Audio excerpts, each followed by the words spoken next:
Hello, you are listening to the SBS Learn English podcast, where we help Australians to speak, understand and connect. In this mini pod series, we are talking about verbs related to our bodies. And in this episode, we'll be talking about breathing. And where better to explore the verbs and phrases related to breathing? Well, I'll tell you. A place widely known for having the cleanest air in the world. Cabin crew, prepare for landing, thank you. Tasmania. Can you feel it? The nose, the mouth, the windpipe and the lungs. These are all part of the human airway. The medical word for when we breathe in is inhaling, and for when we breathe out, it's exhaling. If I am sounding very smart, it's what this fresh air does for my brains. Seriously, fresh air is so important that we even use the phrase a breath of fresh air in our everyday language to describe something that is refreshing or new. For example, after a day of answering difficult questions in the office, chatting to Sue was like a breath of fresh air. A breath is a noun. It's a thing. It's the air we breathe out after it's been in the lungs. And if you take a piece of glass and blow on it, you can see it too. To breathe. Now that's a verb. That is, it describes what we do. When we breathe in, we take air into our body. When we breathe out, we push air out again. Let's summarize this part. Breath is the thing we breathe out. Breathe is what we do every day to bring air in and push air out of our body. Breath, a noun. Breathe, a verb. When we hear people complain about something that no one will listen to or help with, we say they're wasting their breath. For example, I know you won't come to the market with me, so I won't waste my breath asking. As I talk a lot while hiking through the beautiful Tasmanian bush, you can hear me panting. Panting means to breathe in and out in a loud, heavy way. We tend to do this when we have to work very hard and need to take in more oxygen than usual. Hey, I'd better keep my sentences shorter, because I'm getting short of breath.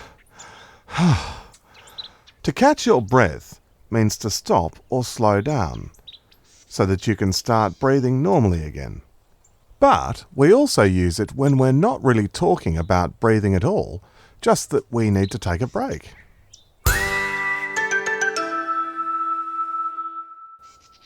If you like the medical dramas on TV, or if you read a lot of news, you'll often see the word respiratory. That's a word we use to describe everything related to breathing. So a disease of the lungs is a respiratory disease. If you can't breathe, we might call that respiratory failure. The formal phrase for the human airway we talked about earlier is respiratory system. I probably sounded a bit serious talking about these respiratory things. Oh, hello there, buddy. A rabbit came to have a look at what's going on, to sniff what's going on. I mean, it's literally sniffing me. Hi, pal. It's a very friendly fellow. Anyhow, to sniff means to breathe in through your nose quickly or noisily. Usually, it's because we want to smell something. But you can use the phrase sniffing out to mean find out what's going on, not necessarily using your nose. Ah, a horse just arrived too, which is no wonder, since there are plenty of horse riding spots in Tasmania. Maybe he's having a day off.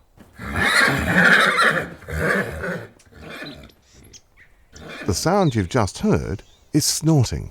That's the sound made when we, or an animal, force air quickly and noisily up and down through our nose. And sometimes people who are annoyed with someone or something might snort too. You can also snort with laughter if you think something is very funny, or laugh in a very noisy way. just like that. I happen to have sugar cubes. Here it is, mate. I think I'm starting to make friends here. A verb similar to snorting is snoring. It means to breathe in and out in a noisy way while you are sleeping, like this.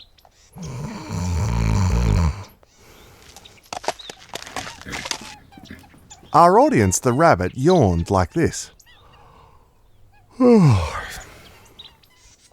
Yawning is to open the mouth wide and take a lot of air into the lungs and slowly send it out. We usually do this when we are tired or bored. Now I'm yawning, and I'll keep doing it too if I don't keep going.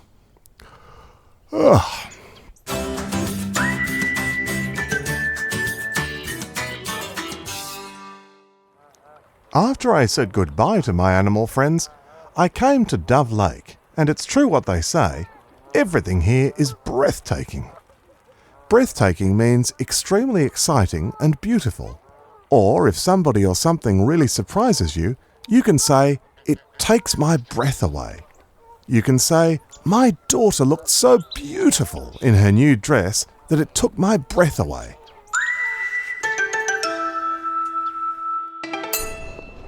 For the last part of my Tasmania trip, I've decided to present you Hold Your Breath.